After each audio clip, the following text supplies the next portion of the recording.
Claro que esa crin de caballo tenía que salir de alguna parte, ¿verdad? Posiblemente los que hacían esa cosa no tenían caballos. Entonces lazaban los caballos que vagaban por los caminos y les cortaban el rabo y les cortaban las crines. Y entonces los caballos de Guadalupe, hasta por las largas calles de Coris, con el rabo pelado y sin una sola crin, ¿verdad? Porque les robaban, los tusaban, como decían. Tusar es esquilar, tusaban los caballos, tusaban las yeguas para hacer jáquimas. Gente los tusayeguas, porque era una cosa muy característica. En Cartago, la Arenilla era famosa por las jáquimas que hacía y todos los trabajos de mecate que hacía. Entonces el consumo de crines de caballo era muy grande, ¿no? Pero se recuerda también otra versión más reciente.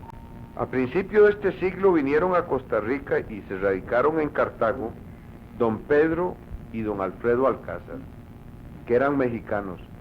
Don Pedro y don Alfredo Alcázar eran expertos en cosas de caballos. Inclusive herraban caballos en su casa,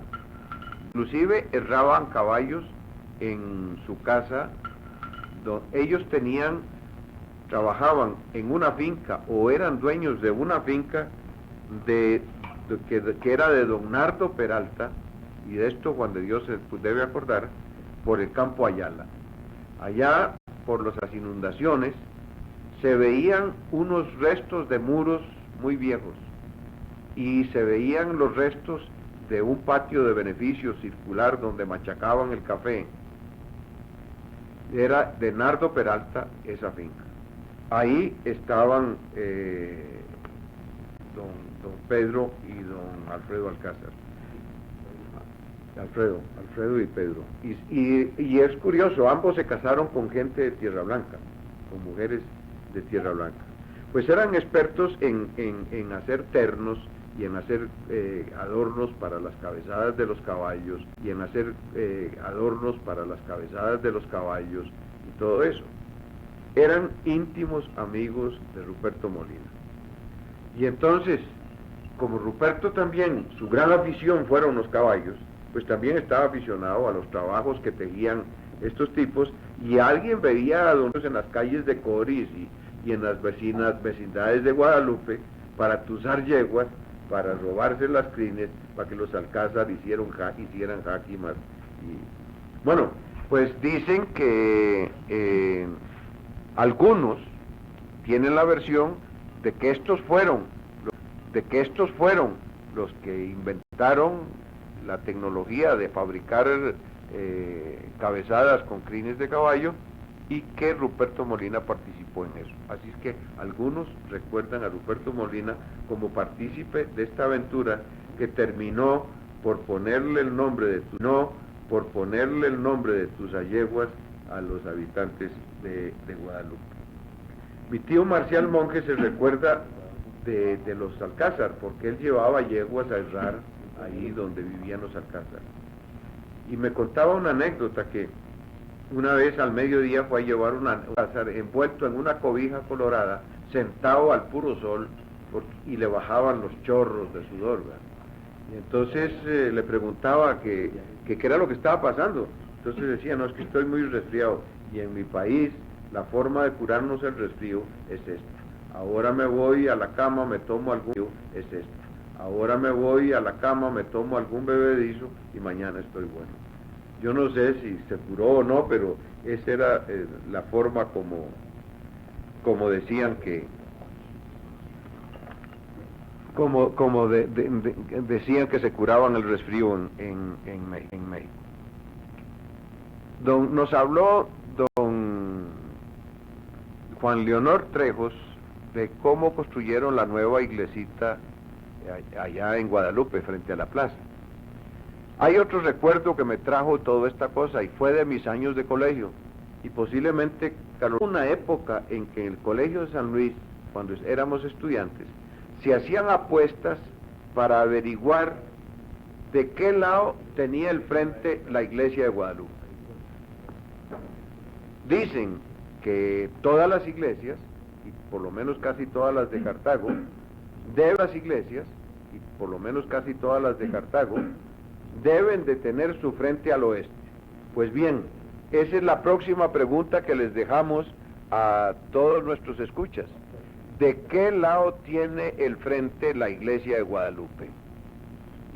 Es difícil. Guadalupe. Es difícil.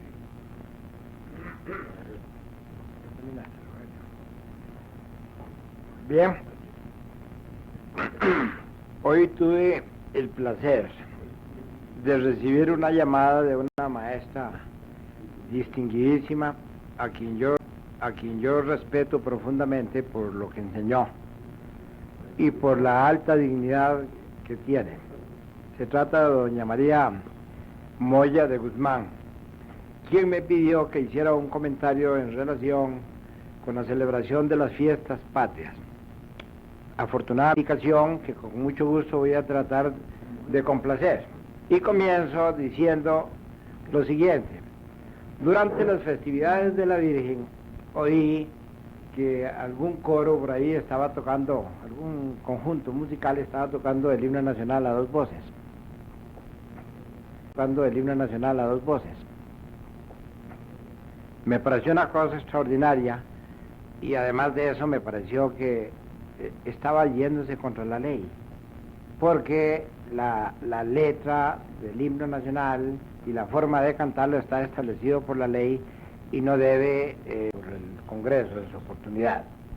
Eso me hizo pensar de que hay cierto desinterés por los jóvenes o por la mayoría de los ciudadanos de tratar, digamos, en forma alegre las cosas de la patria, y así de tal forma que dentro de muy poco tiempo se va a proponer que ni siquiera se celebre el Día de la Patria, porque no va a tener interés para nadie.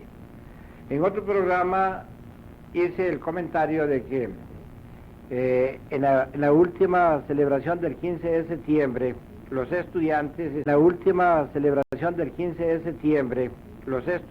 estuvieron un poco desafortunados, puesto que cuando personas importantes hacían discursos, ellos hacían en cambio una conversación a toda voz, interrumpiendo, y cuando se trataba de cantar el himno nacional, casi nadie lo hizo, y por cierto que Rafael Bolaños hizo el comentario de que las gentes que rodeaban a los que cantaban les parecía que era algo extraño.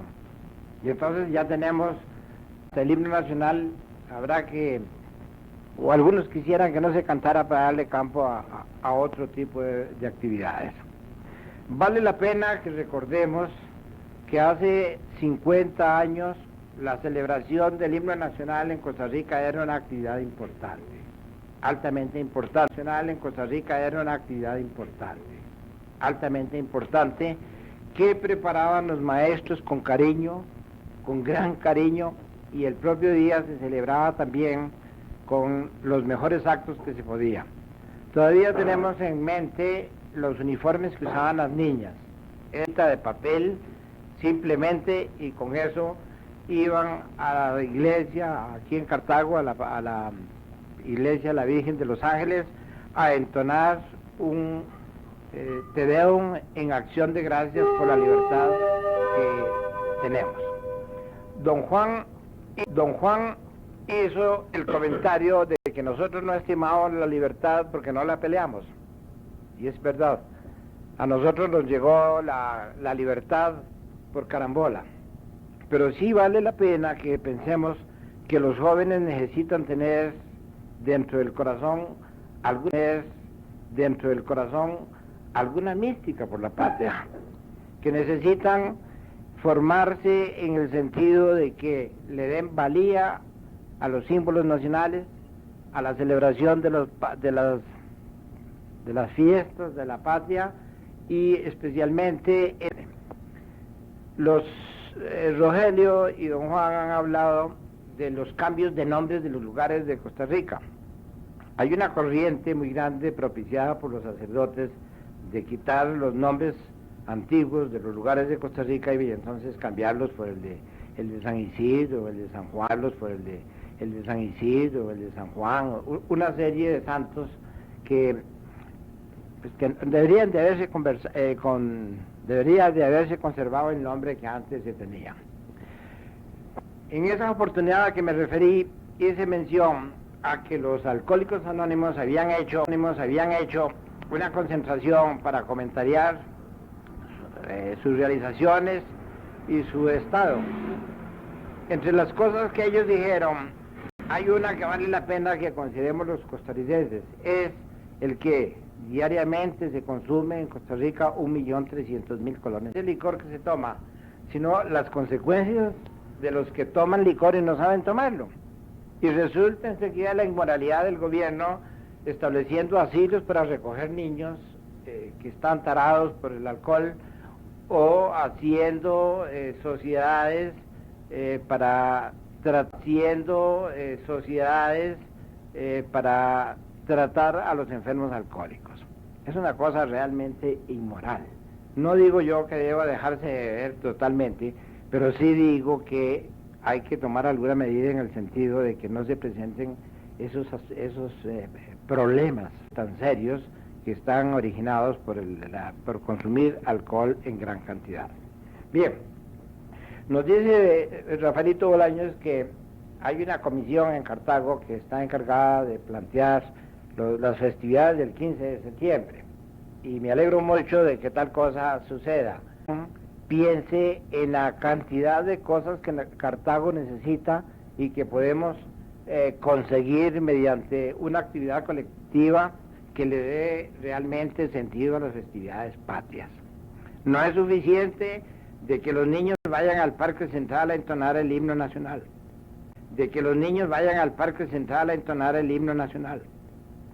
No es suficiente que ese sea un día de festividad. Se necesita que se establezcan de nuevo los desfiles. Se necesitan que los niños de las escuelas vayan al desfile.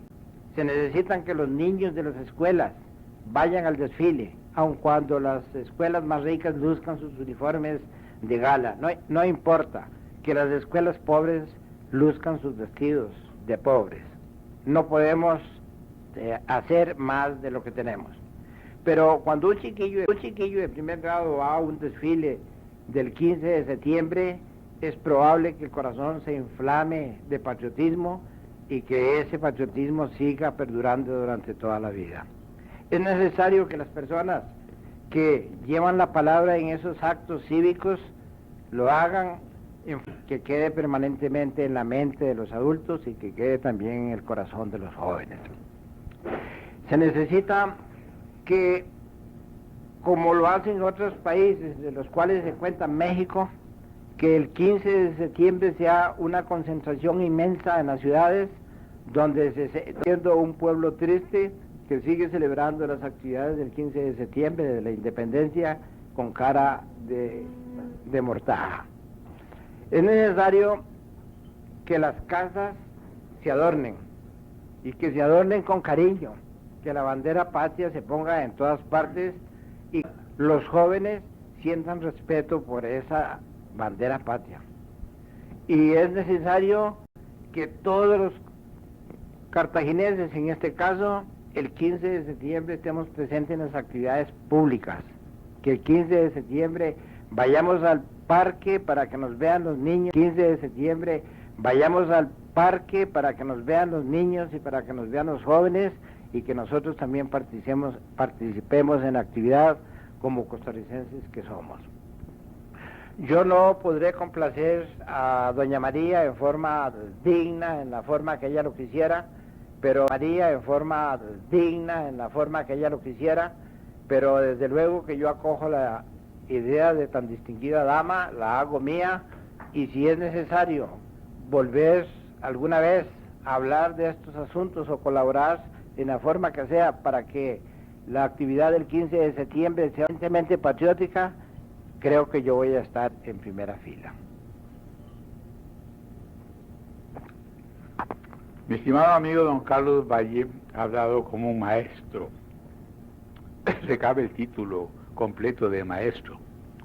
Pero yo le diría lo siguiente: que en Costa Rica somos muy amigos de crear males para después ir heroicamente en comisiones a combatirlos. Nadie lee y se fundan bibliotecas.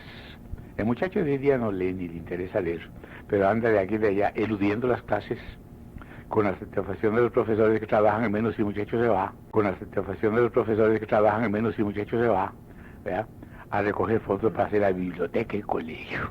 Muy interesante.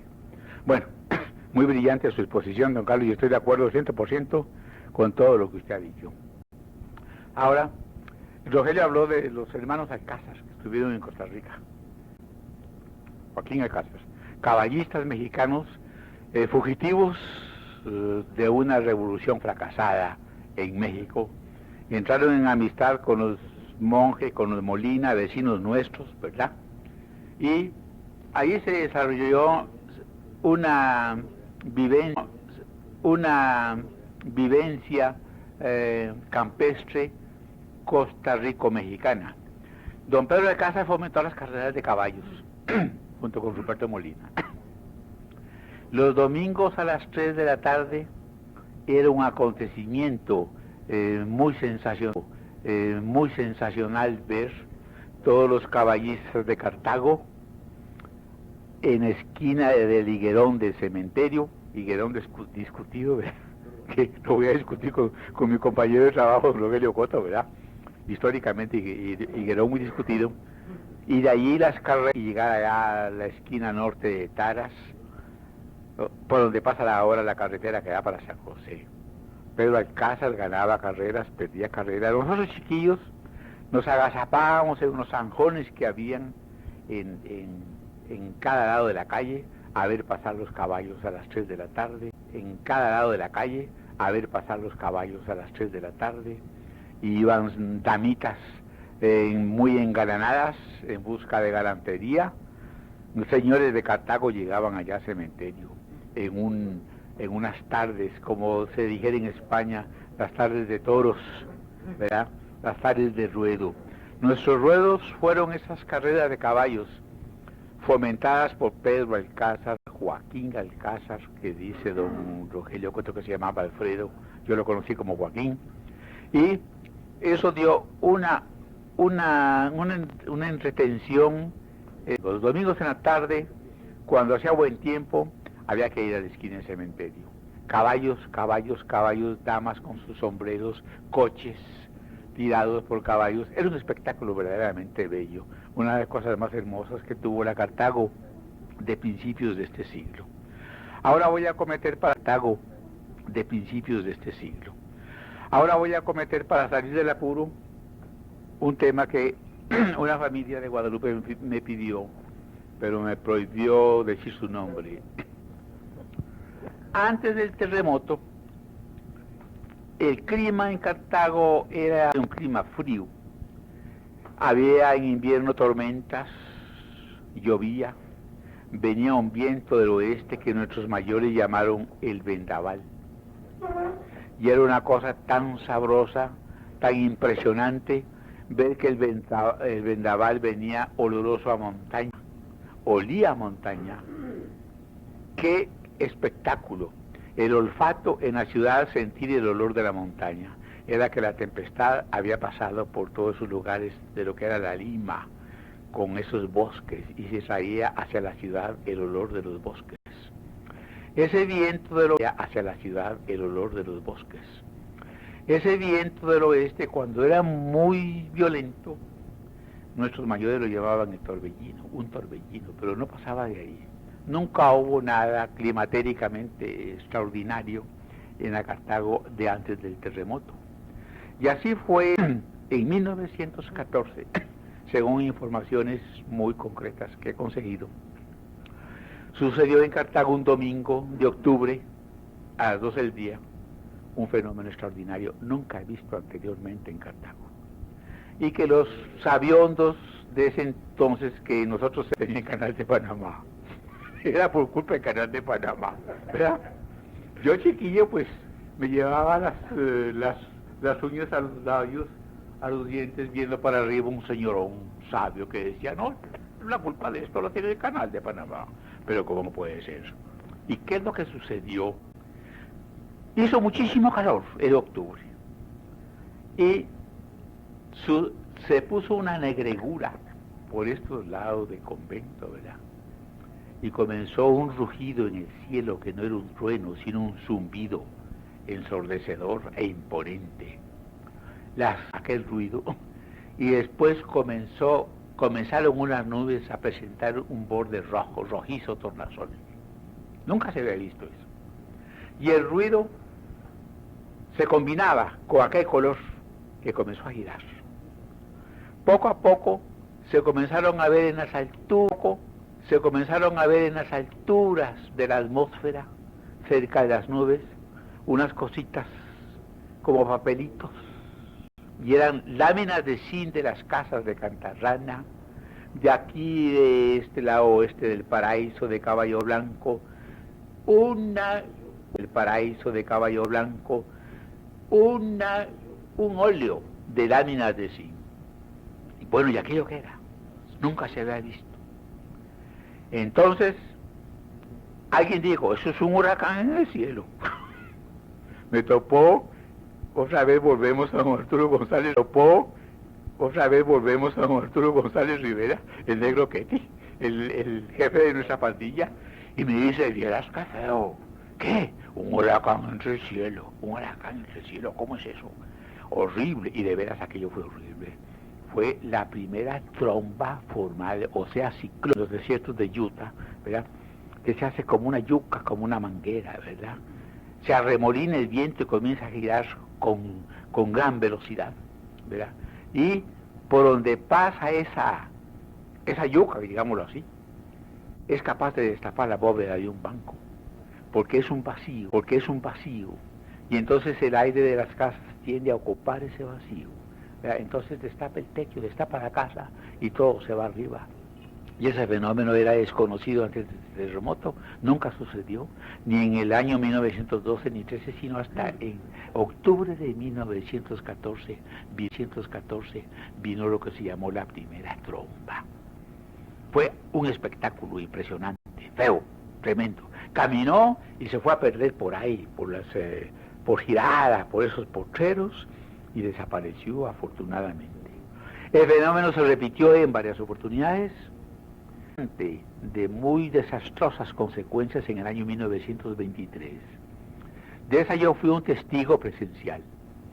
Esa tromba vino al contrario de la otra, vino de oeste a este. Allí se originó apoderado del cementerio y se vino caminando. Y se vino caminando como un monstruo destructor y terrible hacia la ciudad. Se llevó todas las chimeneas del Naborío, destapó casas, se llevó un higuerón que había frente a la casa de don Enrique Carazo, abuelo del hoy candidato a la presidencia de la República, don Rodrigo Carazo Odio. Levantó ese aguacate, que era un palo firme, robusto, como si fuera una pobre hierba, y a saber a dónde lo fue a tirar, encima de quién cayó, o a dónde cayó ese palo de aguacate, y se vino. Entonces, el convento, al ver los padres del convento el peligro en que estaba la iglesia y todo el edificio del convento, salió Fray Dionisio al frontispicio del convento con el Santísimo, y donde venía el monstruo, le echó la bendición. Y en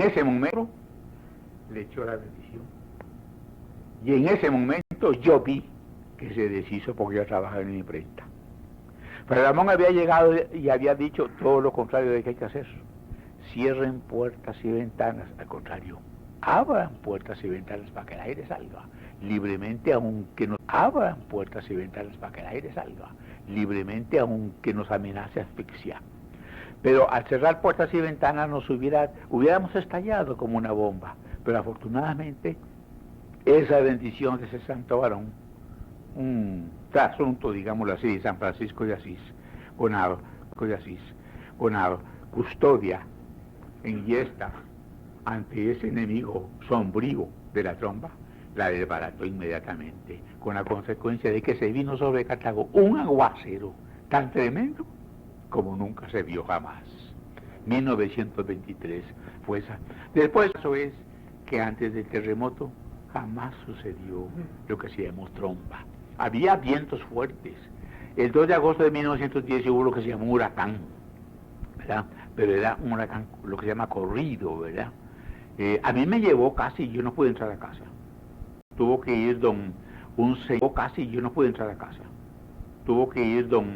un señor que pasaba lista a los obreros que estaban haciendo los caminos, la calle real. Don Pedro no sé cuántos, a las súplicas de mi madre, corrió a agarrarme y a devolverme y meterme a casa, porque el viento me llevaba ya casi, y me iba a llevar hasta la Lima. Pero ese no era el fenómeno a que me refiero.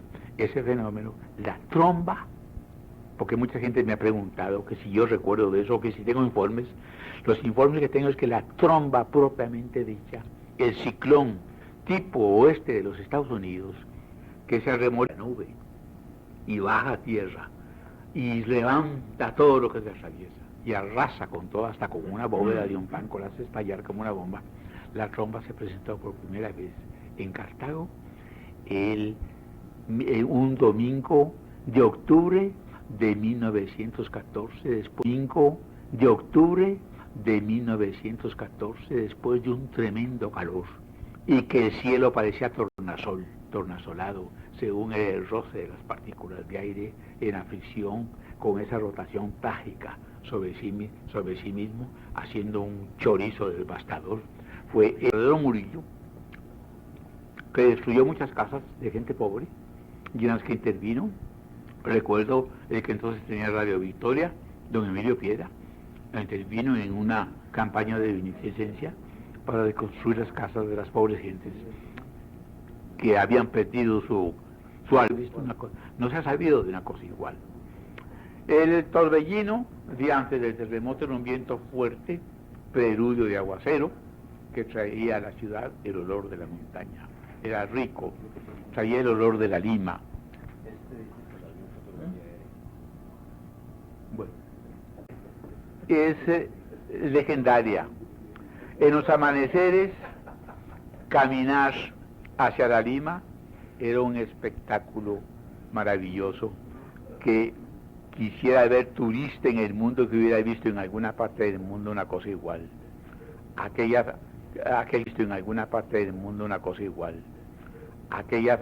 Aquel concierto de jilgueros confundido con los gritos del Congo, de los congos, cuando íbamos hacia la atalaya, una abra que se llamaba la atalaya por la Lima a las 5 de la mañana, a la luz mortecina de la luna, era un espectáculo inolvidable.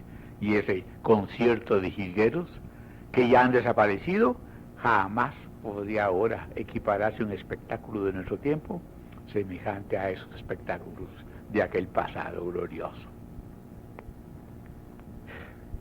Cuando Dios habló de esféricos, de los huracanes de Cartago, y recordó el de 1923, y es una calamidad eso de ser uno tan viejo, porque yo me acuerdo del huracán de 1923, y la realidad es que fue un espectáculo, ¿verdad? Vi eso y jamás he visto otra cosa igual.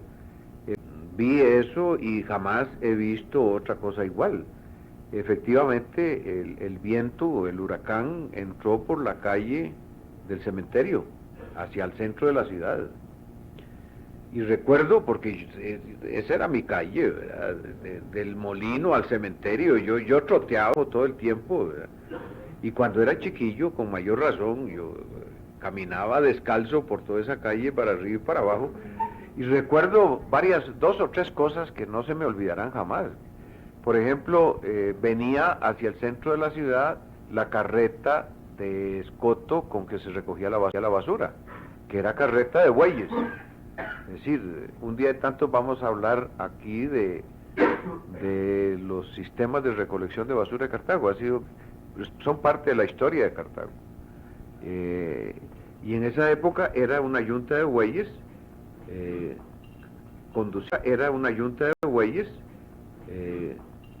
conducida o jalada por un boyero, que donde comenzó el viento, la carreta era un cajón cerrado con unas tapas que se levantaban con bisagras, y comenzó el viento a batir las tapas esas hasta que las arrancó y se las llevó, ¿verdad? y la carreta, que viendo a la distancia el boyero quiso meterse en la casa de la niña Rafaelita Quesada. La niña Rafaelita Quesada es una vieja maestra de Cartago, de una de las educadoras insignes del viejo Cartago, que fue directora de la escuela de Jesús Jiménez de Niñas por muchos años, una educadora formidable. Y entonces este tipo se agarró de la perilla de la puerta para tratar de entrar, y la puerta estaba cerrada y el viento lo batía para arriba y para abajo y lo levantaba del piso, y el tipo no se alargaba de la perilla, y ya a esa hora daban vuelta por todos los aires las hojas de las planchas de zinc que se iban arrancando por donde iba pasando el viento. Y hay otro recuerdo que tengo que es muy interesante. Cuando el huracán iba llegando a la casa, de don Carlos Arias es otro viejo Cartago, que fue el fundador de la empresa funeraria La Última Joya, y que tenía su casa donde están actualmente las capillas. Era una casa que no estaba todavía completamente construida, pero parte de la fachada era muy bonita, y salieron los hijos de don Carlos Arias a media calle con revólver a dispararle al huracán, porque decían que con balas se desbarataba el huracán. Yo creo que ese es el único caso de la historia en que alguien agarrara a balazos un huracán.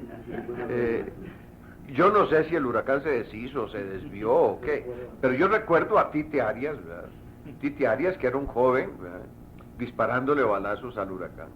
El huracán se desvió ahí un poco y se fue. Hacia el patio de don Enrique Carazo. Y ahí en el jardín había un árbol de aguacate inmenso. Eso se recordó Juan de Dios ahora, y yo recuerdo de eso. Y lo arrancó de cuajo con todo y raíz, y lo plantó y lo dejó en media calle. Era un árbol de aguacate antiquísimo, pero enorme. Yo recuerdo de ese famoso huracán. Bueno, pues habíamos anunciado que hoy íbamos a hablar de la huelga del 4 de agosto de 1934. En otra ocasión les vamos a hablar de otra huelga que ya hemos mencionado aquí. Es una huelga de los precursores de las huelgas en Cartago, la huelga de los italianos del ferrocarril al Atlántico. Ya les hemos contado que el ferrocarril al Atlántico trajo muchos italianos que eran albañiles de primera clase: los Nazari, los Baglio, los Coghi, los Zaparoli, los Albertazzi, los Bianchini. Algunos de ellos se quedaron en Paraíso, y Carlos Luis Valle nos ha contado pero también cuando esta gente llegó tuvieron sus problemas con el ferrocarril por cuestiones de salarios, y entonces se declararon en huelga. Y se vinieron a Cartago. Es quizás, diría yo, la primera huelga en alguna ocasión de esta huelga. Pero para hoy quería mencionarles algo en función de la importancia que le hemos dado al valor de este programa, de querer rescatar los valores antiguos y rescatar los valores de nuestros hombres. Me refiero en este caso a don Ricardo Jiménez, porque don Ricardo Jiménez era presidente de la República cuando se presentó la huelga del 4 de agosto de 1934, es decir, hoy hace 43 años. Se declaró la huelga al Atlántico, que fue una huelga contra la compañía bananera. Estaba dirigida por el Partido Comunista de Costa Rica, que estaba recién constituido. Carlos Luis Fallas y Jaime Cerdas eran los directores de la huelga. Carlos Luis Fallas, no hay que hablar de él, todo el mundo lo conoce, es uno de los gigantes obras que lo acreditan como tal. Consideran algunos que esta huelga ha sido el conflicto social más serio que ha vivido Costa Rica. Don Ricardo era el presidente y fue muy criticado por la actitud que asumió con respecto a la huelga, porque yo con respecto a la huelga, porque asumió una actitud sabia de negociación con los huelguistas, buscando una solución a la tica. En esa época, don Ricardo, aunque parezca mentira, era un hombre de 75 años de edad que conservaba una mente clara y fresca y era capaz de negociar de esa manera. El conflicto estalló en 26 millas. Los trabajadores, y oigan lo que pedían, los trabajadores pedían que les pagaran 6 colones diarios de salario y mejoramiento de las condiciones en el momento actual de la época de las reivindicaciones sociales parece un juguete de niños. En esa época don Ricardo fue sumamente criticado. Sacerdotes, políticos y diputados le pedían al presidente que actuara con mano de hierro. Es decir, le decían al presidente que actuara con mano de hierro. Es decir, le decían que usara la fuerza para acabar con la huelga. Sin embargo, como les dije, don Ricardo más bien usó otro temperamento y llegó a lograr que a fines de agosto se firmara un convenio. Entre los representantes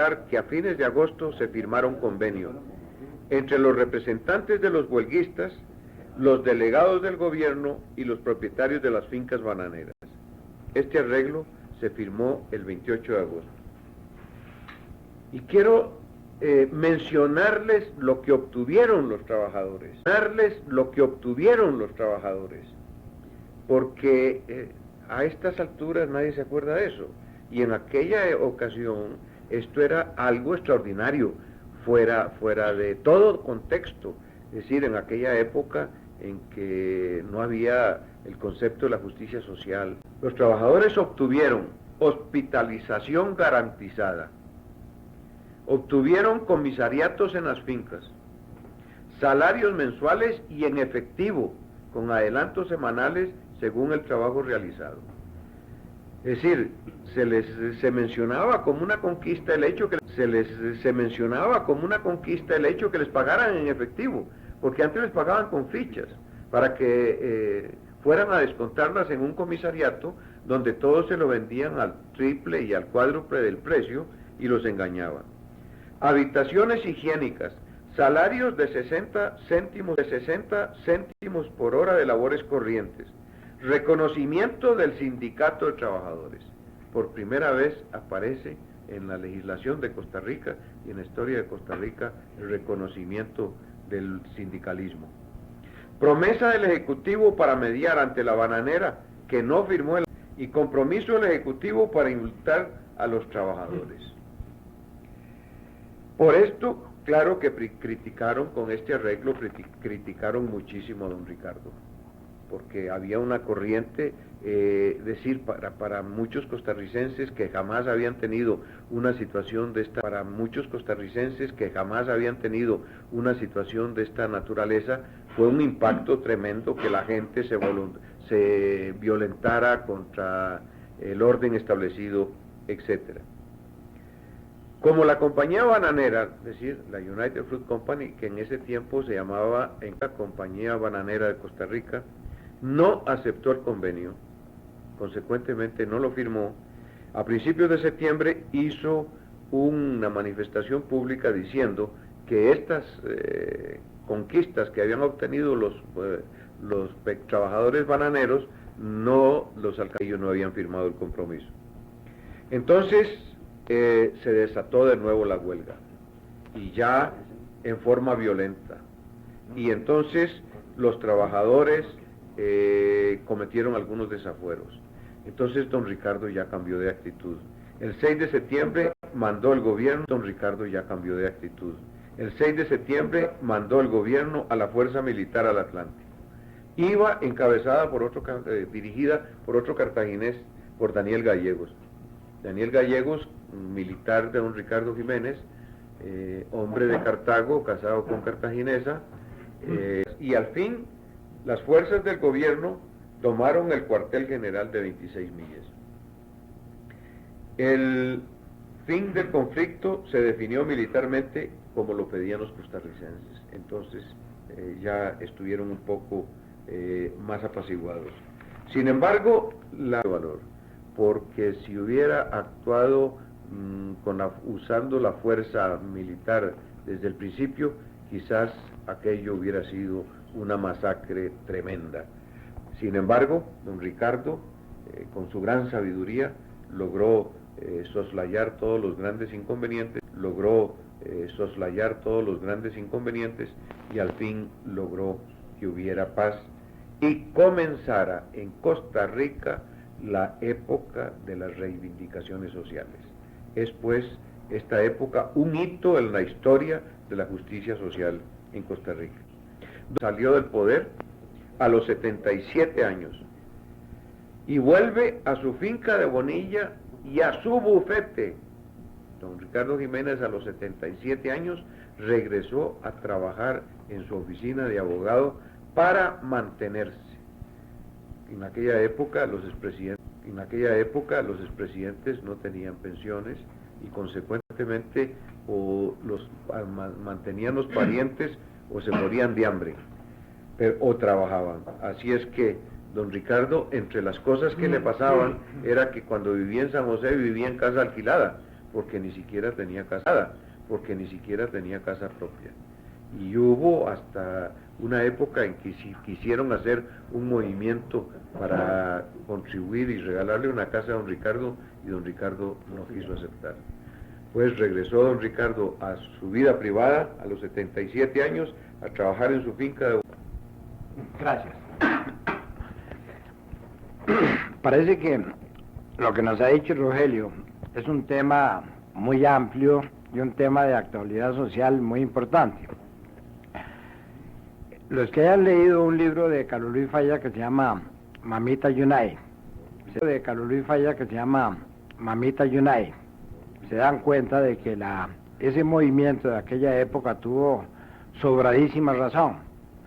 Los que hayan leído otro libro de Carlos Luis Fallas que se llama Gentes y Gentecillas, es relativo a la fundación y desarrollo de la finca de Pejivalle y a las actividades que el propio Carlos Luis Fallas tuvo que mantener allá en los derrumbes, un poco para allá de Peralta, cerca del túnel. Justifican y dan razón amplia a la... Yo no soy comunista ni a mí me gusta tampoco la doctrina, pero hay que admirarle al comunismo una circunstancia, que es el partido de los pobres, es el partido que defiende las circunstancias de los pobres. Los partidos de aristócratas y los partidos de ricos y los demás, pues no saben de las miserias que un peón pasó, no saben de las miserias que un peón pasó por allá en las fincas del Atlántico, donde la bota del americano era una cosa tremenda para los hijos del país, y tenía que suceder esa huelga, y tendrán que suceder otras huelgas, porque eso todavía no se ha terminado. En 1953 se hizo en Costa Rica un censo de población, y me mandaron a mí a Quepos a hacer el censo. Yo nunca había visto una disposición de viviendas como la que vi en Quepos. Eran una serie de casas, digamos, de norte a sur, 30 o 40 casas pegadas, que tenían en la parte de arriba, al norte, un excusado y un baño, y al sur, un excusado y un baño. Eso tenían que usarlo tal vez 150 personas que vivían en la línea de esas casas. Lo grave era que no solamente era que vivían en la línea de esas casas. Lo grave era que no solamente era una línea de ese tipo, sino que eran 3, 4, 5 y 6 líneas. Los trabajadores de las fincas bananeras tenían que vivir en verdadera promiscuidad en una sola sala, donde se cocinaba, donde se dormía. Había una planta alta que tenía igual disposición en la casa. Vale la pena traer aquí a colación actos de don Ricardo Jiménez, a quien yo admiro profundamente. Don Ricardo Jiménez le tocó enfrentarse a la situación del comunismo en Costa Rica. Y hubo en Costa Rica un líder que se llamó Adolfo Braña. Adolfo Braña fue la primera semilla que sembraron aquí, en Costa Rica, el comunismo. Y una vez hizo una manifestación allá por el lado de la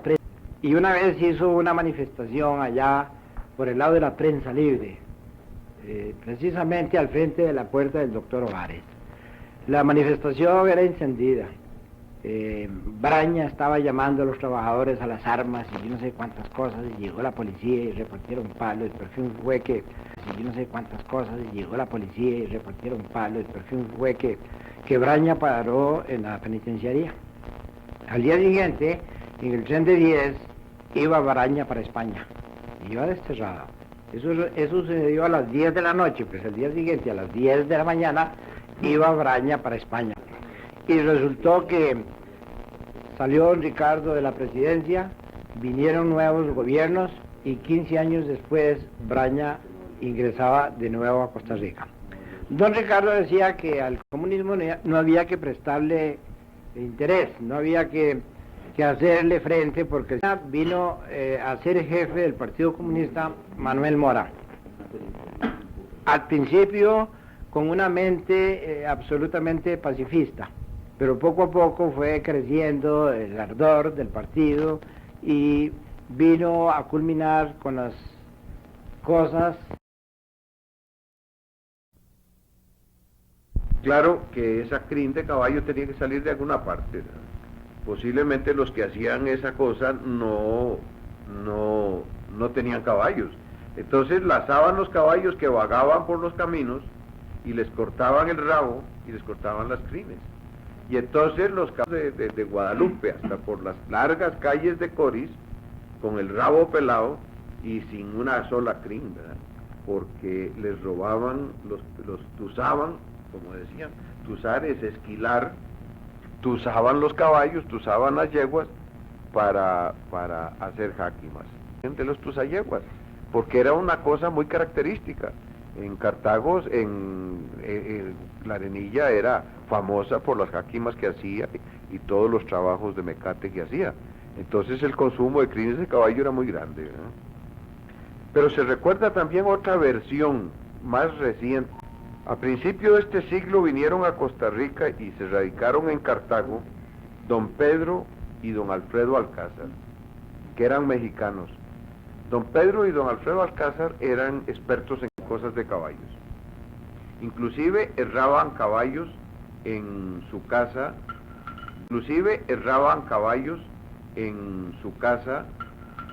ellos trabajaban en una finca o eran dueños de una finca que era de don Nardo Peralta, y de esto Juan de Dios se debe acordar, por el campo Ayala. Allá, por las inundaciones, se veían unos restos de muros muy viejos, y se veían los restos de un patio de beneficio circular donde machacaban el café. Era de Nardo Peralta esa finca. Ahí estaban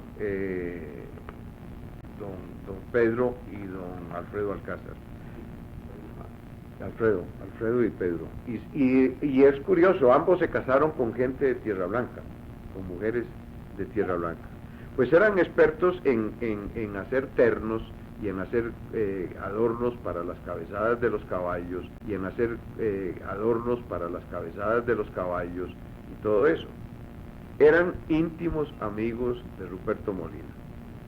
Y entonces, como Ruperto también, su gran afición fueron los caballos, pues también estaba aficionado a los trabajos que tejían estos tipos, y alguien veía a donos en las calles de Coris y en las vecindades de Guadalupe para tuzar yeguas, para robarse las crines, para que los Alcázar hicieran jáquimas. Bueno, pues dicen que algunos tienen la versión de que estos fueron los que inventaron la tecnología de fabricar cabezadas con crines de caballo, y que Ruperto Molina participó en eso. Así es que algunos recuerdan a Ruperto Molina como partícipe de esta aventura que terminó por ponerle el nombre de Tusayeguas a los habitantes de Guadalupe. Mi tío Marcial Monge se recuerda de los Alcázar, porque él llevaba yeguas a herrar ahí donde vivían los Alcázar. Y me contaba una anécdota que una vez al mediodía fue a llevar un Alcázar envuelto en una cobija colorada, sentado al puro sol, y le bajaban los chorros de sudor, ¿verdad? Y entonces le preguntaba qué era lo que estaba pasando. Entonces decía, no, es que estoy muy resfriado, y en mi país la forma de curarnos el resfrío es esta. Ahora me voy a la cama, me tomo algún... es esta. Ahora me voy a la cama, me tomo algún bebedizo y mañana estoy bueno. Yo no sé si se curó o no, pero esa era la forma como decían que... decían que se curaban el resfrío en México. Nos habló don Juan Leonor Trejos de cómo construyeron la nueva iglesita allá en Guadalupe, frente a la plaza. Hay otro recuerdo que me trajo toda esta cosa, y fue de mis años de colegio, y posiblemente una época en que en el colegio de San Luis, cuando éramos estudiantes, se hacían apuestas para averiguar de qué lado tenía el frente la iglesia de Guadalupe. Dicen que todas las iglesias, y por lo menos casi todas las de Cartago,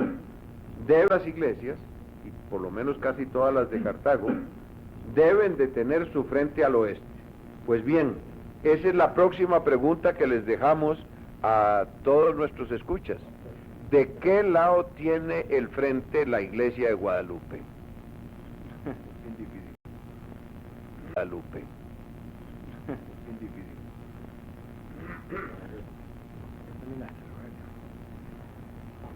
Bien, hoy tuve el placer de recibir una llamada de una maestra distinguidísima a quien yo respeto profundamente por lo que enseñó y por la alta dignidad que tiene.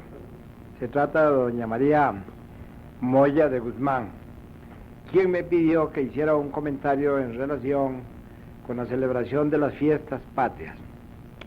Afortunada indicación que con mucho gusto voy a tratar de complacer. Y comienzo diciendo lo siguiente. Durante las festividades de la Virgen, oí que algún coro por ahí estaba tocando, algún conjunto musical estaba tocando el himno nacional a dos voces.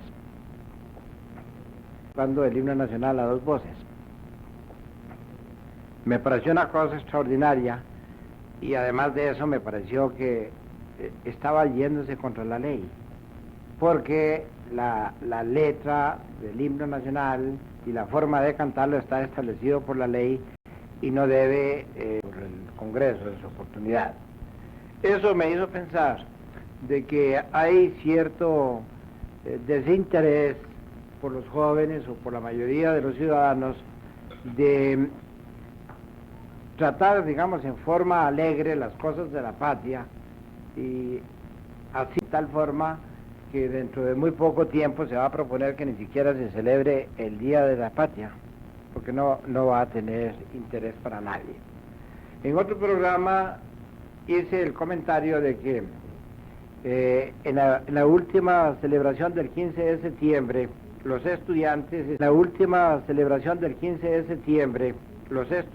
estuvieron un poco desafortunados, puesto que cuando personas importantes hacían discursos, ellos hacían en cambio una conversación a toda voz, interrumpiendo, y cuando se trataba de cantar el himno nacional, casi nadie lo hizo. Y por cierto que Rafael Bolaños hizo el comentario de que las gentes que rodeaban a los que cantaban les parecía que era algo extraño. Y entonces ya tenemos el himno nacional, habrá que, o algunos quisieran que no se cantara para darle campo a otro tipo de actividades. Vale la pena que recordemos que hace 50 años la celebración del himno nacional en Costa Rica era una actividad importante, altamente importante. Altamente importante, que preparaban los maestros con cariño, con gran cariño, y el propio día se celebraba también con los mejores actos que se podía. Todavía tenemos en mente los uniformes que usaban las niñas, era de papel simplemente, y con eso iban a la iglesia aquí en Cartago, a la iglesia de la Virgen de los Ángeles, a entonar un Te Deum en acción de gracias por la libertad que tenemos. Don Juan hizo el comentario de que nosotros no estimamos la libertad porque no la peleamos, y es verdad. A nosotros nos llegó la libertad por carambola, pero sí vale la pena que pensemos que los jóvenes necesitan tener dentro del corazón alguna mística por la patria, que necesitan formarse en el sentido de que le den valía a los símbolos nacionales, a la celebración de las fiestas de la patria, y especialmente Rogelio y don Juan han hablado de los cambios de nombres de los lugares de Costa Rica. Hay una corriente muy grande propiciada por los sacerdotes de quitar los nombres antiguos de los lugares de Costa Rica y entonces cambiarlos por el de San Isidro, el de San Juan, por el de San Isidro, el de San Juan, una serie de santos que deberían de haberse debería de haberse conservado el nombre que antes se tenía. En esa oportunidad a que me referí, hice mención a que los Alcohólicos Anónimos habían hecho una concentración para comentariar sus realizaciones y su estado.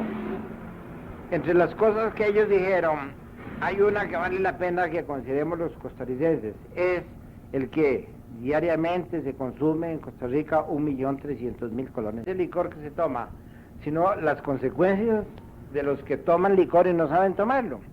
Y resulta enseguida la inmoralidad del gobierno estableciendo asilos para recoger niños que están tarados por el alcohol, o haciendo sociedades para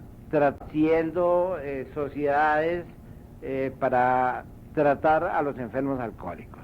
Es una cosa realmente inmoral. No digo yo que deba dejarse de ver totalmente, pero sí digo que hay que tomar alguna medida en el sentido de que no se presenten esos problemas tan serios que están originados por consumir alcohol en gran cantidad. Bien, nos dice Rafaelito Bolaños que hay una comisión en Cartago que está encargada de plantear las festividades del 15 de septiembre, y me alegro mucho de que tal cosa suceda.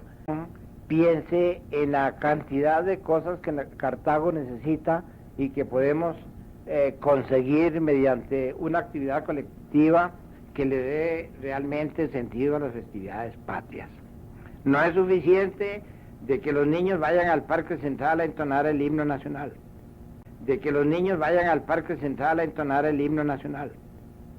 No es suficiente que ese sea un día de festividad. Se necesita que se establezcan de nuevo los desfiles. Se necesitan que los niños de las escuelas vayan al desfile.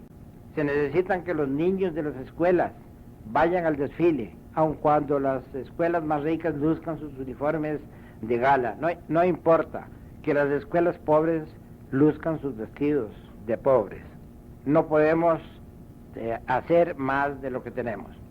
Pero cuando un chiquillo de primer grado va a un desfile del 15 de septiembre, es probable que el corazón se inflame de patriotismo y que ese patriotismo siga perdurando durante toda la vida. Es necesario que las personas que llevan la palabra en esos actos cívicos lo hagan, que quede permanentemente en la mente de los adultos y que quede también en el corazón de los jóvenes. Se necesita que, como lo hacen otros países, de los cuales se cuenta México, que el 15 de septiembre sea una concentración inmensa en las ciudades, donde se esté siendo un pueblo triste que sigue celebrando las actividades del 15 de septiembre de la independencia con cara de mortaja. Es necesario que las casas se adornen, y que se adornen con cariño, que la bandera patria se ponga en todas partes y los jóvenes sientan respeto por esa bandera patria. Y es necesario que todos los cartagineses, en este caso, el 15 de septiembre estemos presentes en las actividades públicas, que el 15 de septiembre vayamos al parque para que nos vean los niños, 15 de septiembre vayamos al parque para que nos vean los niños y para que nos vean los jóvenes, y que nosotros también participemos en la actividad como costarricenses que somos. Yo no podré complacer a doña María en forma digna, en la forma que ella lo quisiera, pero pero desde luego que yo acojo la idea de tan distinguida dama, la hago mía, y si es necesario volver alguna vez a hablar de estos asuntos o colaborar en la forma que sea para que la actividad del 15 de septiembre sea evidentemente patriótica, creo que yo voy a estar en primera fila. Mi estimado amigo don Carlos Valle ha hablado como un maestro. Le cabe el título completo de maestro. Pero yo le diría lo siguiente, que en Costa Rica somos muy amigos de crear males para después ir heroicamente en comisiones a combatirlos. Nadie lee y se fundan bibliotecas. El muchacho de hoy día no lee ni le interesa leer, pero anda de aquí y de allá eludiendo las clases con la satisfacción de los profesores que trabajan en menos y muchacho se va, ¿verdad? A recoger fondos para hacer la biblioteca y el colegio. Muy interesante. Bueno, muy brillante su exposición, don Carlos, y estoy de acuerdo 100% con todo lo que usted ha dicho. Ahora, Rogelio habló de los hermanos Alcázar que estuvieron en Costa Rica. Joaquín Alcázar, caballistas mexicanos, fugitivos de una revolución fracasada en México, entraron en amistad con los Monjes, con los Molina, vecinos nuestros, ¿verdad? Y ahí se desarrolló una vivencia campestre costarrico-mexicana. Don Pedro de Casa fomentó las carreras de caballos, junto con Ruperto Molina. Los domingos a las 3 de la tarde era un acontecimiento muy sensacional ver todos los caballistas de Cartago en esquina del higuerón del cementerio, higuerón discutido, ¿verdad? Que lo voy a discutir con mi compañero de trabajo, Rogelio Coto, ¿verdad? Históricamente higuerón muy discutido, y de allí las carreras y llegar allá a la esquina norte de Taras, por donde pasa ahora la carretera que da para San José. Pedro Alcázar ganaba carreras, perdía carreras. Nosotros chiquillos nos agazapábamos en unos zanjones que habían en cada lado de la calle a ver pasar los caballos a las 3 de la tarde, y iban damitas muy engalanadas en busca de galantería. Los señores de Cartago llegaban allá al cementerio en unas tardes, como se dijera en España, las tardes de toros, ¿verdad? Las tardes de ruedo. Nuestros ruedos fueron esas carreras de caballos fomentadas por Pedro Alcázar, Joaquín Alcázar, que dice don Rogelio Coto que se llamaba Alfredo, yo lo conocí como Joaquín, y eso dio una entretención. Los domingos en la tarde, cuando hacía buen tiempo, había que ir a la esquina del cementerio. Caballos, damas con sus sombreros, coches tirados por caballos. Era un espectáculo verdaderamente bello, una de las cosas más hermosas que tuvo la Cartago de principios de este siglo.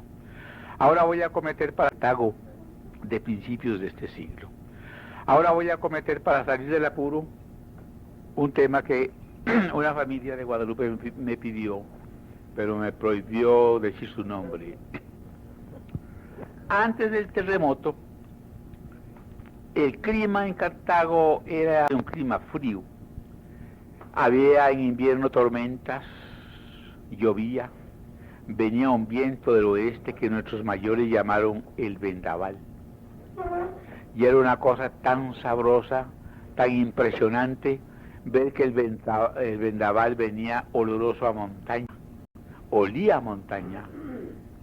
¡Qué espectáculo! El olfato en la ciudad, sentir el olor de la montaña. Era que la tempestad había pasado por todos esos lugares de lo que era la Lima, con esos bosques, y se traía hacia la ciudad el olor de los bosques. Ese viento del oeste hacia la ciudad, el olor de los bosques. Ese viento del oeste, cuando era muy violento, nuestros mayores lo llamaban el torbellino, un torbellino, pero no pasaba de ahí. Nunca hubo nada climatéricamente extraordinario en la Cartago de antes del terremoto. Y así fue en 1914, según informaciones muy concretas que he conseguido. Sucedió en Cartago un domingo de octubre a las 12 del día, un fenómeno extraordinario nunca visto anteriormente en Cartago. Y que los sabiondos de ese entonces, que nosotros teníamos el Canal de Panamá, era por culpa del Canal de Panamá, ¿verdad? Yo chiquillo pues me llevaba las uñas a los labios, a los dientes, viendo para arriba un señorón sabio que decía, no, la culpa de esto lo tiene el Canal de Panamá. Pero ¿cómo puede ser? ¿Y qué es lo que sucedió? Hizo muchísimo calor en octubre y se puso una negregura por estos lados del convento, ¿verdad? Y comenzó un rugido en el cielo que no era un trueno, sino un zumbido ensordecedor e imponente. Aquel ruido, y después comenzaron unas nubes a presentar un borde rojo, rojizo, tornasol. Nunca se había visto eso. Y el ruido se combinaba con aquel color que comenzó a girar. Poco a poco se comenzaron a ver en las alturas de la atmósfera, cerca de las nubes, unas cositas como papelitos, y eran láminas de zinc de las casas de Cantarrana, de aquí, de este lado oeste del paraíso de Caballo Blanco, un óleo de láminas de zinc. Y bueno, ¿y aquello qué era? Nunca se había visto. Entonces, alguien dijo, eso es un huracán en el cielo. Me topó, otra vez volvemos a don Arturo González, Rivera, el negro Ketty, el jefe de nuestra pandilla, y me dice, vieras qué feo. ¿Qué? Un huracán entre el cielo, ¿cómo es eso? Horrible, y de veras aquello fue horrible. Fue la primera tromba formal, o sea, ciclón, en los desiertos de Utah, ¿verdad? Que se hace como una yuca, como una manguera, ¿verdad? Se arremolina el viento y comienza a girar con gran velocidad, ¿verdad? Y por donde pasa esa yuca, digámoslo así, es capaz de destapar la bóveda de un banco, porque es un vacío, y entonces el aire de las casas tiende a ocupar ese vacío, ¿verdad? Entonces destapa el techo, destapa la casa y todo se va arriba. Y ese fenómeno era desconocido antes del terremoto, nunca sucedió, ni en el año 1912 ni 13, sino hasta en octubre de 1914 vino lo que se llamó la primera tromba. Fue un espectáculo impresionante, feo, tremendo. Caminó y se fue a perder por ahí, por Girada, por esos potreros, y desapareció afortunadamente. El fenómeno se repitió en varias oportunidades, de muy desastrosas consecuencias en el año 1923. De esa yo fui un testigo presencial. Esa tromba vino al contrario de la otra, vino de oeste a este. Allí se originó apoderado del cementerio y se vino caminando. Como un monstruo destructor y terrible hacia la ciudad. Se llevó todas las chimeneas del Naborío, destapó casas, se llevó un higuerón que había frente a la casa de don Enrique Carazo, abuelo del hoy candidato a la presidencia de la República, don Rodrigo Carazo Odio. Levantó ese aguacate, que era un palo firme, robusto, como si fuera una pobre hierba, y a saber a dónde lo fue a tirar, encima de quién cayó, o a dónde cayó ese palo de aguacate, y se vino. Entonces el convento, al ver los padres del convento el peligro en que estaba la iglesia y todo el edificio del convento, salió Fray Dionisio al frontispicio del convento con el Santísimo, y donde venía el monstruo, le echó la bendición.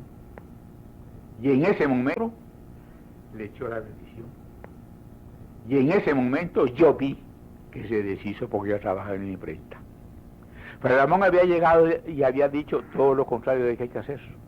Cierren puertas y ventanas, al contrario, abran puertas y ventanas para que el aire salga libremente, aunque nos abran puertas y ventanas para que el aire salga libremente, aunque nos amenace asfixia. Pero al cerrar puertas y ventanas hubiéramos estallado como una bomba. Pero afortunadamente esa bendición de ese santo varón, un trasunto, digámoslo así, San Francisco de Asís, Bonaro, custodia en yesta ante ese enemigo sombrío de la tromba, la desbarató inmediatamente, con la consecuencia de que se vino sobre Cartago un aguacero tan tremendo como nunca se vio jamás. 1923 fue esa. Después eso es que antes del terremoto jamás sucedió lo que se llamó tromba. Había vientos fuertes. El 2 de agosto de 1910 hubo lo que se llamó un huracán, ¿verdad? Pero era un huracán, lo que se llama corrido, ¿verdad? A mí me llevó casi, yo no pude entrar a casa. Tuvo que ir un señor que pasaba lista a los obreros que estaban haciendo los caminos, la calle real.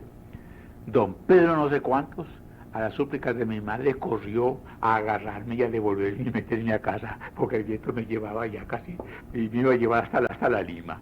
Pero ese no era el fenómeno al que me refiero. Ese fenómeno, la tromba, porque mucha gente me ha preguntado que si yo recuerdo de eso, que si tengo informes. Los informes que tengo es que la tromba propiamente dicha, el ciclón tipo oeste de los Estados Unidos, que se remolca la nube y baja a tierra y levanta todo lo que se atraviesa y arrasa con todo, hasta con una bóveda de un banco, la hace estallar como una bomba. La tromba se presentó por primera vez en Cartago un domingo de octubre de 1914, después de un tremendo calor, y que el cielo parecía tornasolado, según el roce de las partículas de aire en la fricción con esa rotación trágica sobre sí mismo, haciendo un chorizo devastador. Fue el verdadero Murillo, que destruyó muchas casas de gente pobre, y en las que intervino.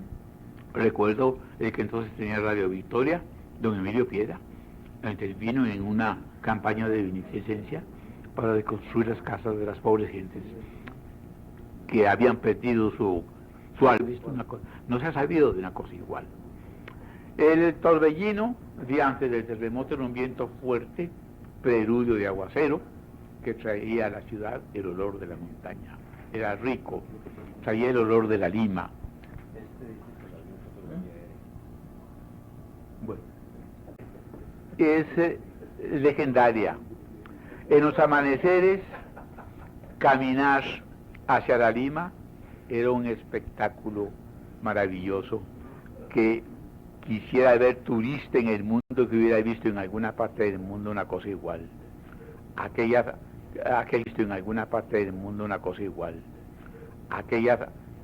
concierto de jilgueros confundido con los gritos del Congo, de los congos, cuando íbamos hacia la atalaya, una abra que se llamaba la atalaya por la Lima a las 5 de la mañana, a la luz mortecina de la luna, era un espectáculo inolvidable. Y ese concierto de jilgueros, que ya han desaparecido, jamás podría ahora equipararse a un espectáculo de nuestro tiempo semejante a esos espectáculos de aquel pasado glorioso. Juan de Dios habló de esféricos, de los huracanes de Cartago, y recordó el de 1923, y es una calamidad eso de ser uno tan viejo, porque yo me acuerdo del huracán de 1923. y la realidad es que fue un espectáculo, ¿verdad? Vi eso y jamás he visto otra cosa igual. Vi eso y jamás he visto otra cosa igual.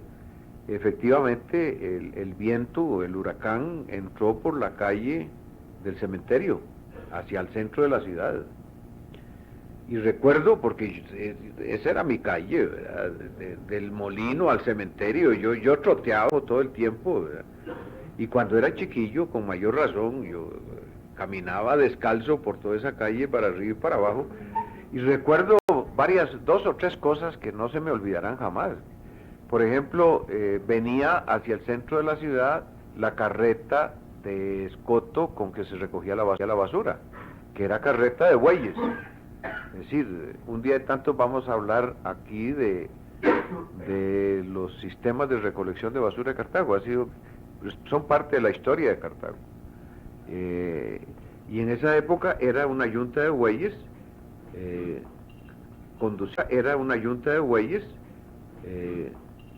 conducida o jalada por un boyero, que donde comenzó el viento, la carreta era un cajón cerrado con unas tapas que se levantaban con bisagras, y comenzó el viento a batir las tapas esas hasta que las arrancó y se las llevó, ¿verdad?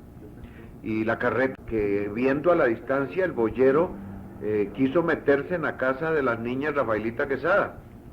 La niña Rafaelita Quesada es una vieja maestra de Cartago, de una de las educadoras insignes del viejo Cartago, que fue directora de la escuela de Jesús Jiménez de Niñas por muchos años, una educadora formidable. Y entonces este tipo se agarró de la perilla de la puerta para tratar de entrar, y la puerta estaba cerrada, y el viento lo batía para arriba y para abajo, y lo levantaba del piso, y el tipo no se alargaba de la perilla. Y ya a esa hora se alargaba de la perilla. Y ya a esa hora daban vuelta por todos los aires las hojas de las planchas de zinc, que se iban arrancando por donde iba pasando el viento. Y hay otro recuerdo que tengo, que es muy interesante.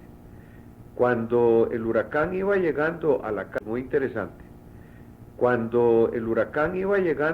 casa, de don Carlos Arias es otro viejo Cartago, que fue el fundador de la empresa funeraria La Última Joya, y que tenía su casa donde están actualmente las capillas.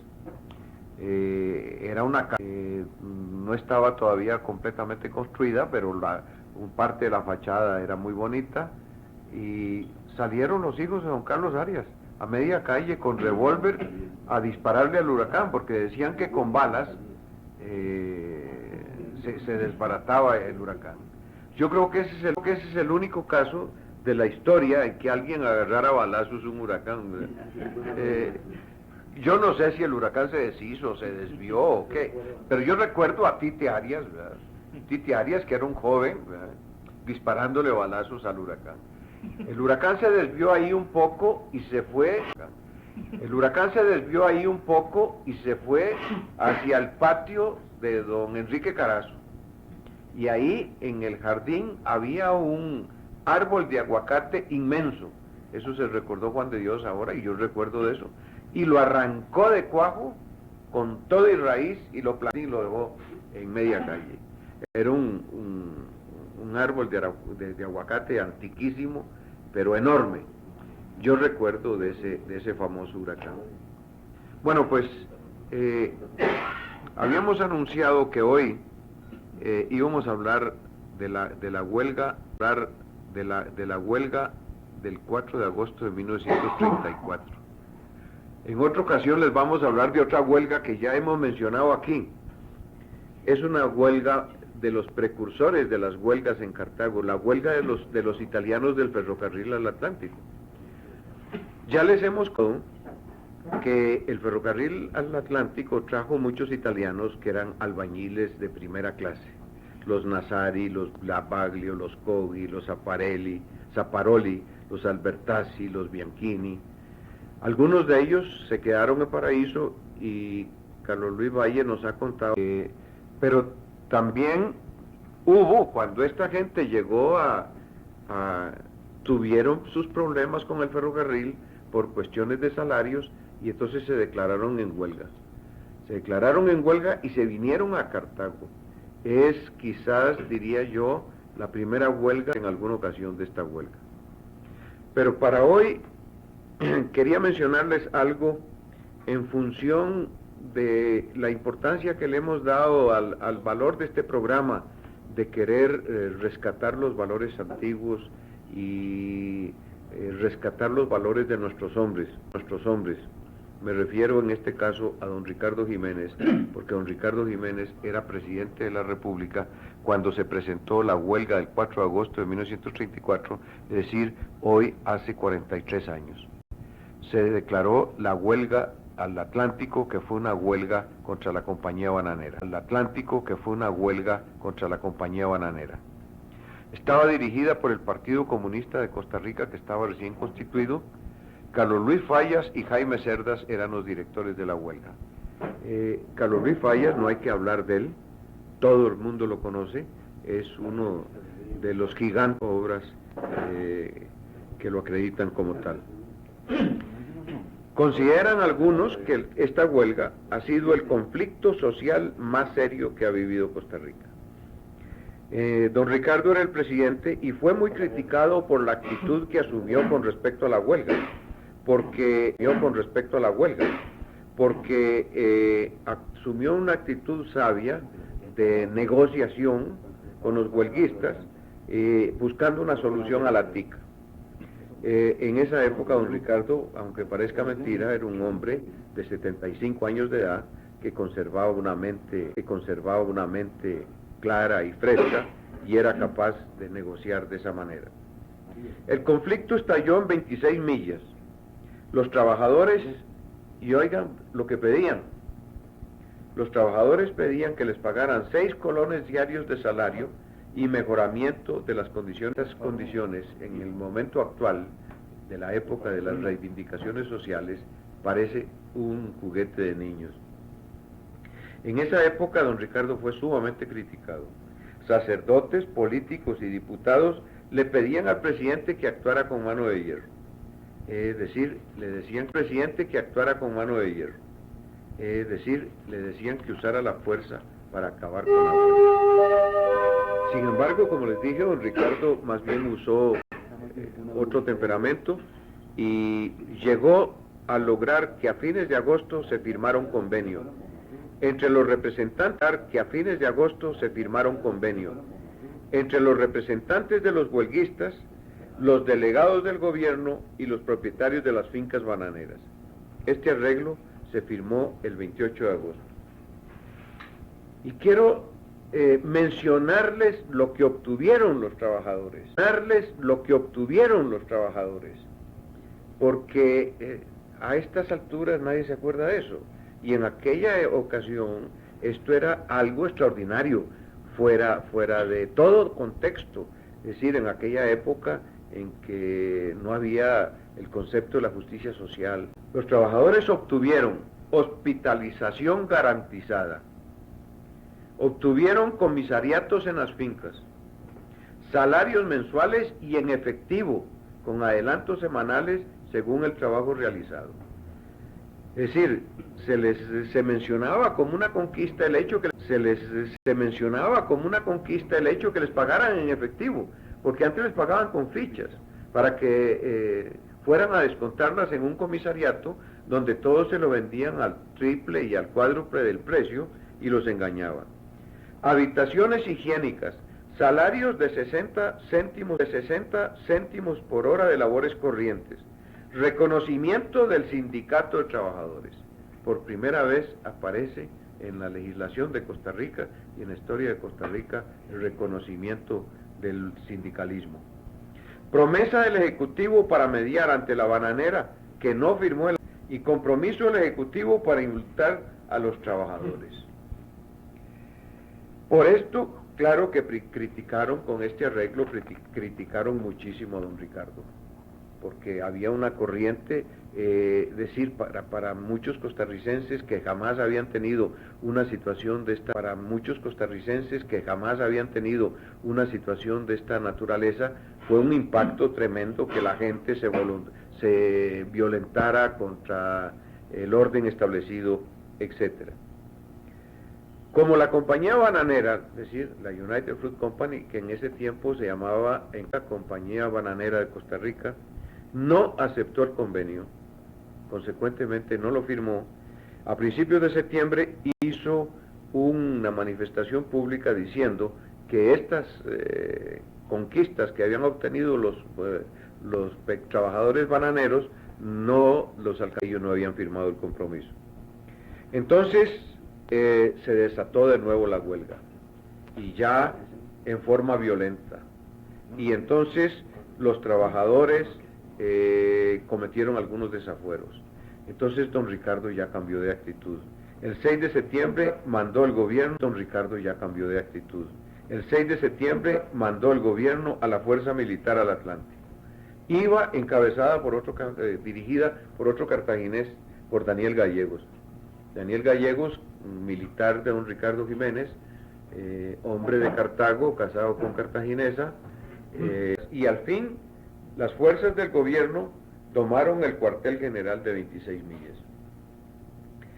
El fin del conflicto se definió militarmente como lo pedían los costarricenses, entonces ya estuvieron un poco más apaciguados.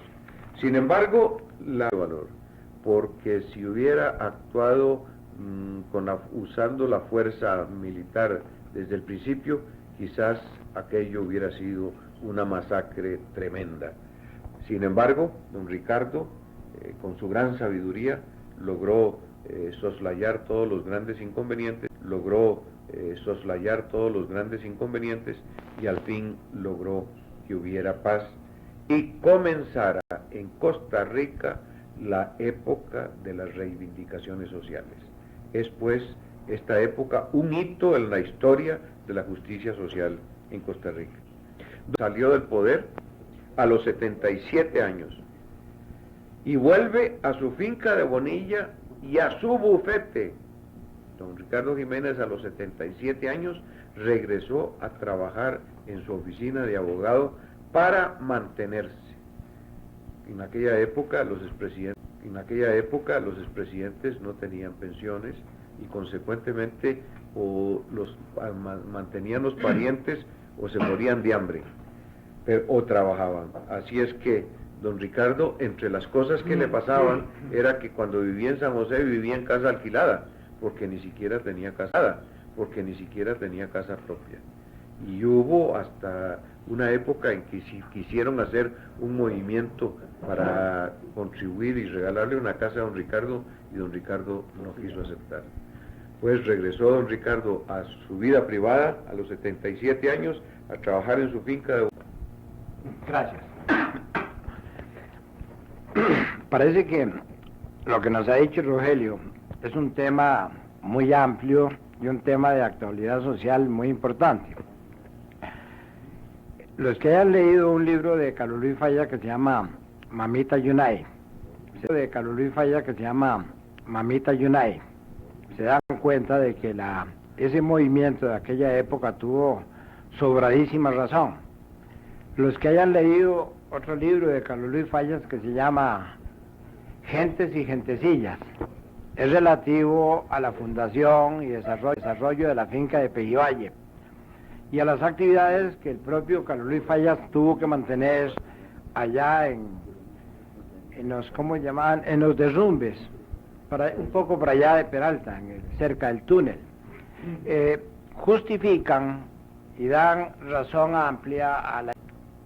Yo no soy comunista ni a mí me gusta tampoco la doctrina, pero hay que admirarle al comunismo una circunstancia, que es el partido de los pobres, es el partido que defiende las circunstancias de los pobres. Los partidos de aristócratas y los partidos de ricos y los demás, pues no saben de las miserias que un peón pasó, no saben de las miserias que un peón pasó por allá en las fincas del Atlántico, donde la bota del americano era una cosa tremenda para los hijos del país, y tenía que suceder esa huelga, y tendrán que suceder otras huelgas, porque eso todavía no se ha terminado. En 1953 se hizo en Costa Rica un censo de población. y me mandaron a mí a Quepos a hacer el censo. Yo nunca había visto una disposición de viviendas como la que vi en Quepos. Eran una serie de casas, digamos, de norte a sur, 30 o 40 casas pegadas, que tenían en la parte de arriba, al norte, un excusado y un baño, y al sur, un excusado y un baño.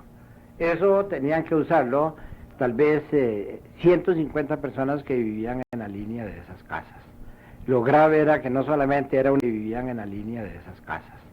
Lo grave era que no solamente era una línea de ese tipo, sino que eran 3, 4, 5 y 6 líneas. Los trabajadores de las fincas bananeras tenían que vivir en verdadera promiscuidad en una sola sala, donde se cocinaba, donde se dormía. Había una planta alta que tenía igual disposición en la casa. Vale la pena traer aquí a colación actos de don Ricardo Jiménez, a quien yo admiro profundamente. Don Ricardo Jiménez le tocó enfrentarse a la situación del comunismo en Costa Rica.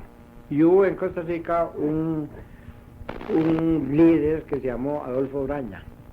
Adolfo Braña fue la primera semilla que sembraron aquí, en Costa Rica, el comunismo. Y una vez hizo una manifestación allá por el lado de la prensa. Libre, precisamente al frente de la puerta del doctor Ovares. La manifestación era encendida. Braña estaba llamando a los trabajadores a las armas y yo no sé cuántas cosas, y llegó la policía y repartieron palos. El perfil fue que Braña paró en la penitenciaría. Al día siguiente, en el tren de 10, iba Braña para España. Iba desterrado. Eso sucedió a las 10 de la noche, pues al día siguiente, a las 10 de la mañana, iba Braña para España. Y resultó que salió don Ricardo de la presidencia, vinieron nuevos gobiernos y 15 años después Braña ingresaba de nuevo a Costa Rica. Don Ricardo decía que al comunismo no había que prestarle interés, no había que hacerle frente, porque vino a ser jefe del Partido Comunista Manuel Mora. Al principio con una mente absolutamente pacifista, pero poco a poco fue creciendo el ardor del partido y vino a culminar con las cosas